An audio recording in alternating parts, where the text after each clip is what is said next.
Heya, cryptozens. Tonight's stories. Ronin hack, 625 million stolen. Change the code, not the climate. Campaign seeks to change Bitcoin. Institutional volume, highest in 3 months. It's 10 p.m. Pacific time, and the date is March 29th, 2022. Welcome back to the Crypto Overnighter. I'm your host, Nick. The cover model for this podcast is Tex, and together we take a nightly look at the crypto, NFT, and metaverse space and the industry that surrounds it. We bring you news stories on familiar topics. And keep in mind, nothing in this show should ever be considered financial advice. So, last night we had a conversation about the ECASH Act. Well, it passed the U.S. House of Representatives. I still have some feelings as I did before. I see it as having all of the vulnerabilities of physical money and all of the vulnerabilities of an electronic-based cash system, and damn few of the benefits of either. You're required to put this money on someone else's system. Well, that's a fail compared to cash. You can only transfer eCash from device to device in the field. That's a fail compared to cash. Both people have to have a working device in order to carry out a transaction. That's a fail compared to cash. No ledger, no way to recover lost or stolen funds because there's no way to know it's been stolen. There's no journal, there's no record, or at least that's what they claim. They also claim it's a bearer instrument, that the money lives in your phone as electronic tokens. That means if you lose this device, you're required to use it for their system, that money's gone.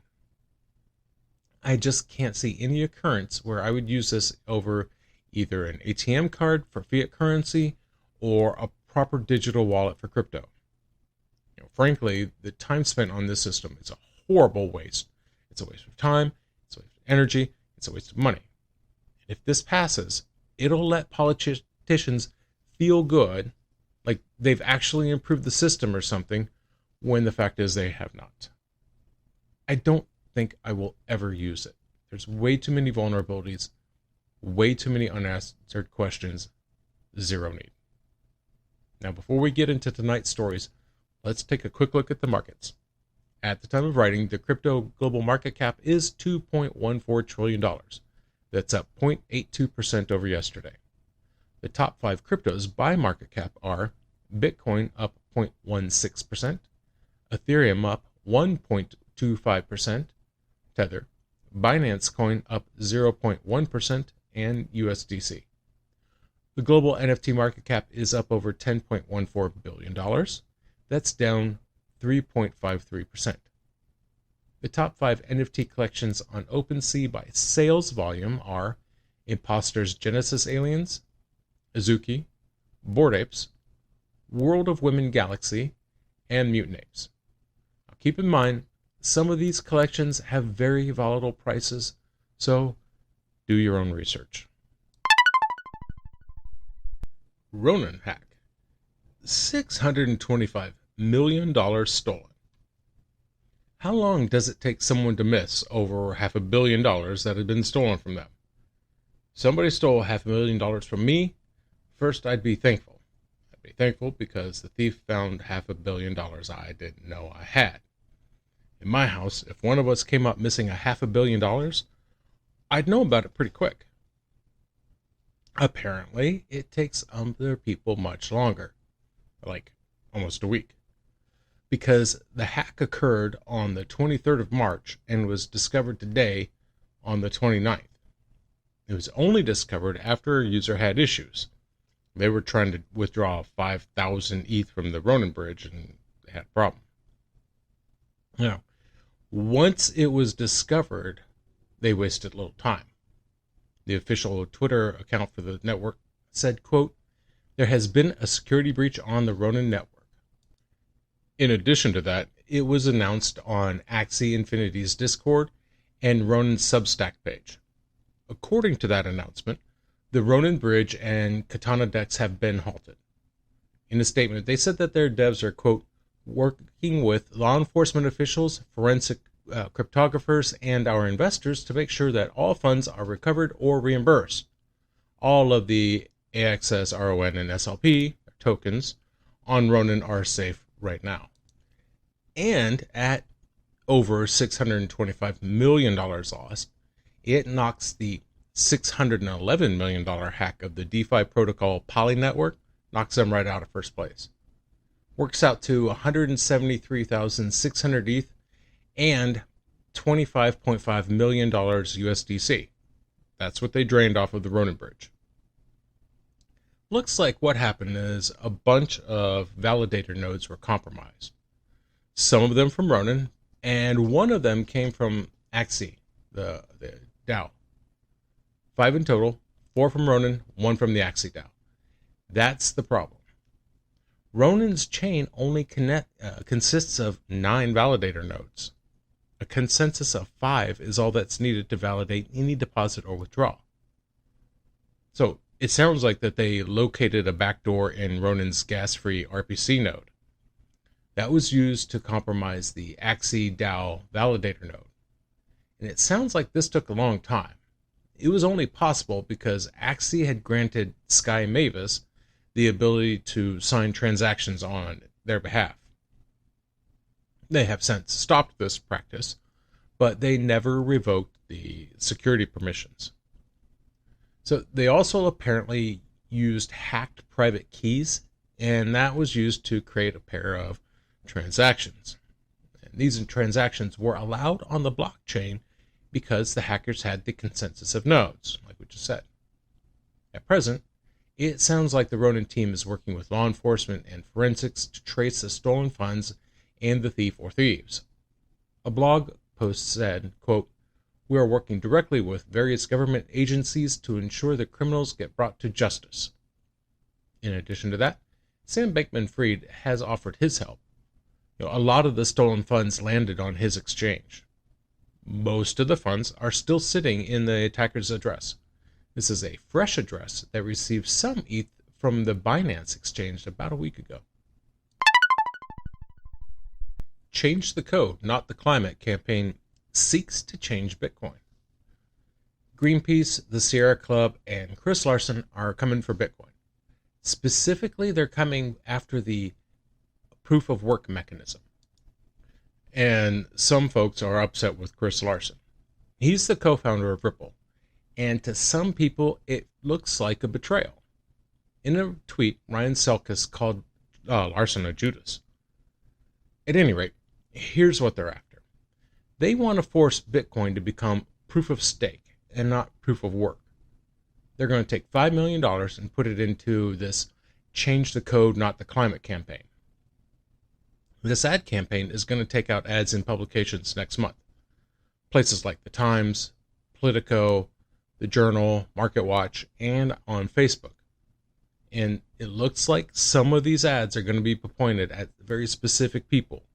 Elon Musk, Abby Johnson, Jack Dorsey, and the like. They've also been reaching out to companies and people who've both pledged ESG compliance, but they still work with Bitcoin. Michael Brune is running this campaign. Prior to that, he was a long-serving executive director of the Sierra Club.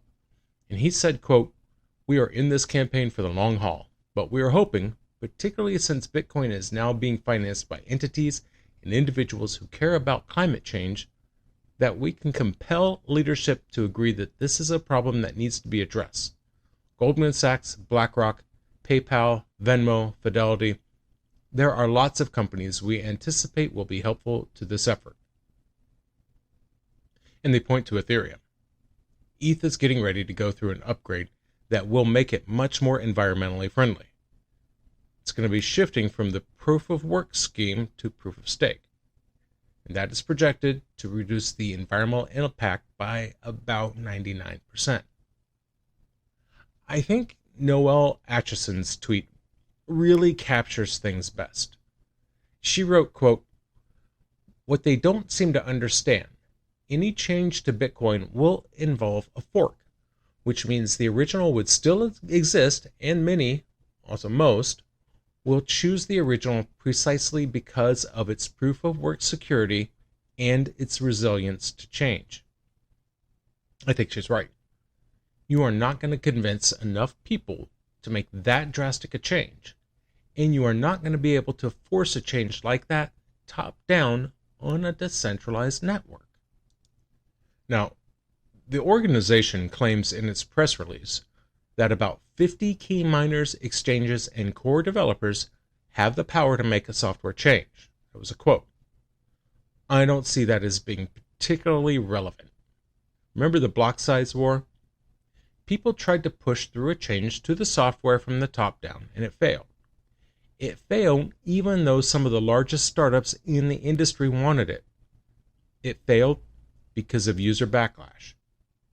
I predict this will fail too. Bitcoin is just not going to go proof of stake. Institutional volume, highest in 3 months.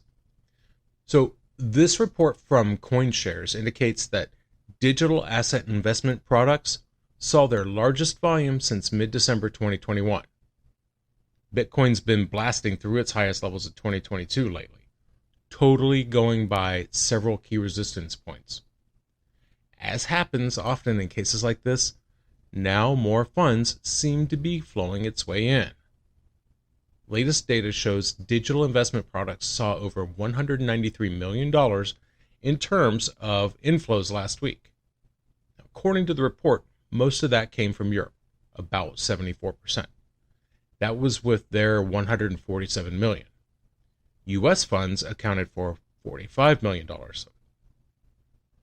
While it's been underperforming this quarter, Bitcoin still manages to be the star of the show. Rising prices of Bitcoin pushed the total assets under management to $57 billion. The report also suggested that investors focused on the cryptocurrency side, which witnessed inflows totaling $98 million last week. This catapulted year-to-date inflows to $162 million. For all of last week, the total trading volume recovered to $2.5 billion. And as far as fund providers are concerned, CoinShares Physical dominated the charts with weekly inflows of $91 million. They were followed by ProShares, ETC groups, each of them with $48 million. Purpose Bitcoin ETF registered an outflow of $16 million. In terms of flows by asset, Bitcoin-focused funds saw weekly inflows over $97 million, while Ethereum-focused funds registered $10.2 million on the weekly inflows. And that's going to do it for us tonight. Thank you for joining us. I really do appreciate it. Okay, so tell me what you think. Are you going to use ECASH if it comes out? I mean, for me, there's just too many unanswered questions. But what do I know? Maybe I'm just overprotective. You tell me what you think. Send me an email at crypto.overnighter@gmail.com. That's crypto.overnighter@gmail.com. Oh, and hey, give crypto in 5 minutes a lesson. We're up to 37 educational podcasts, 5 minutes to explain one concept in crypto. And until next time, may peace